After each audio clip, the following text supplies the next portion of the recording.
We are starting with Nelson Mandela. We are in Cape Town, South Africa. Let's introduce a few people, but first, the person that introduced me to these people, what's your name? Kieno. Kieno. As in the keen O.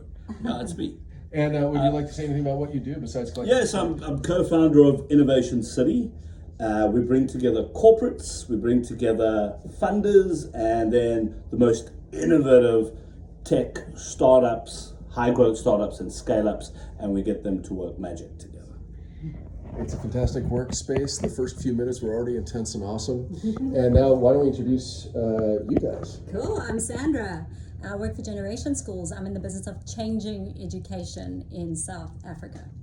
And your name, sir? Hi there, I'm Brendan. I am the marketing lead at Generations Holdings, and I help get the word out of the beautiful work that Sandra and her team do.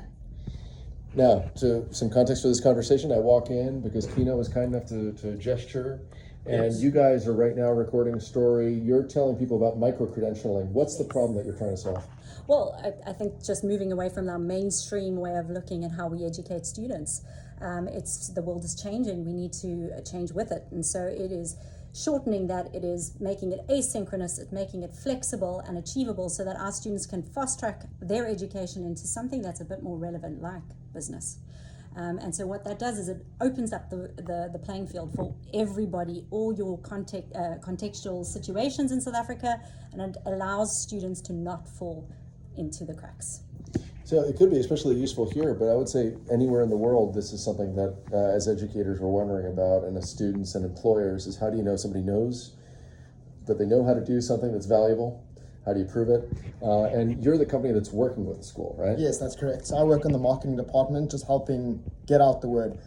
Education is no longer linear. The idea that what works for one child will work for another isn't possible. So in South Africa, what we're trying to do from the Generations team is diversify learning and lean into a child's into their skills and to what they're good at, and allowing them to grow through a pathway that works for them and not what works for a standard.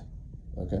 Anything final that we want to share about things we've learned, whether it's even just founding this great place, Innovation City? Do you want to start with that? Well, the world has been a different pace. Sorry, I'll pick it up again from there because, I stumble over my words as a former broadcaster. The world is a different place, and we need to be prepared to fit into that. And we're not going to get there by doing things the way we always have. We need to innovate, we need to collaborate, and we need to accept that change is inevitable, and we all need to be part of it. Okay. And I hope the camera got you well there. It was backlit and I couldn't really see. What's the most important thing you've learned? Well, I think it's just collaboration, opening up these discussions to allow the change to happen. Let's not be stuck. Let's open our thinking, and great minds, great things happen. And the most important thing you've learned, especially advice for other people that might be starting companies. There's a quote that the founder of the school relies on a lot, and if you judge a fish on its ability to climb a tree, it will forever think it's dumb. And I think that's the powerful ethos of what's behind the school and the great work that they do. Wow. All right, repeat that one. If you judge a fish by its ability to climb a tree, you'll forever think it's dumb. That's correct. Okay, to all you fish out there, swim. Swim free. Let go of the trees. It's almost a rhyme there. All right.